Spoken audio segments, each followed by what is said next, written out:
ನಮಸ್ಕಾರ. ಇವತ್ತು ಮಾತನಾಡೋಣ. ಭಾರತದಲ್ಲಿ ಎಲ್ಲ ಮಂದಿರಗಳು ಗೌರ್ಮೆಂಟ್ನ ಒಳಗಡೆ ಬರುತ್ತವೆ.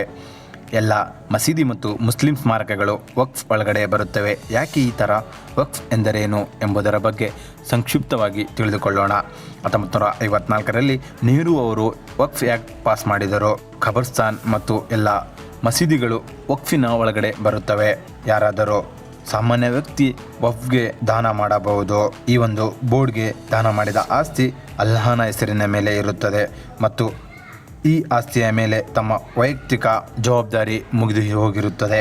ಈ ಒಂದು ಹಣ ಆಸ್ತಿಯಿಂದ ವಕ್ಫ್ ಬೋರ್ಡ್ ಲೈಬ್ರರಿ, ಶಾಲೆ, ಕಾಲೇಜು ಇನ್ನೂ ಮುಂತಾದ ಕಟ್ಟಡಗಳನ್ನು ನಿರ್ಮಾಣ ಮಾಡುತ್ತದೆ.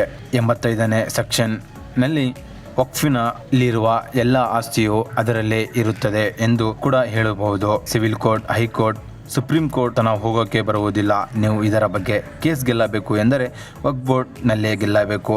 ಇಲ್ಲಿ ನ್ಯಾಯಶಾಸ್ತ್ರದ ವ್ಯಕ್ತಿಗಳು ಮುಸ್ಲಿಂ ಸಮುದಾಯದವರೇ ಇರುತ್ತಾರೆ ಮತ್ತು ಭಾರತದಲ್ಲಿ ಎಲ್ಲಕ್ಕಿಂತ ಹೆಚ್ಚು ಆಸ್ತಿ ಎಂದರೆ ಆರ್ಮಿ, ರೈಲ್ವೆ ಆದ ಮೇಲೆ ವಕ್ಫ್ ಬೋರ್ಡ್ ಹತ್ತಿರ ಇದೆ. ಇಂಡಿಯನ್ ಕಾನ್ಸ್ಟಿಟ್ಯೂಷನ್ನಲ್ಲಿ ಬರೆದಿರುವ ಪ್ರಕಾರ ಇಂಡಿಯಾ ಒಂದು ಜಾತ್ಯತೀತ ರಾಷ್ಟ್ರ ಎಂದು ಹೇಳಬಹುದು.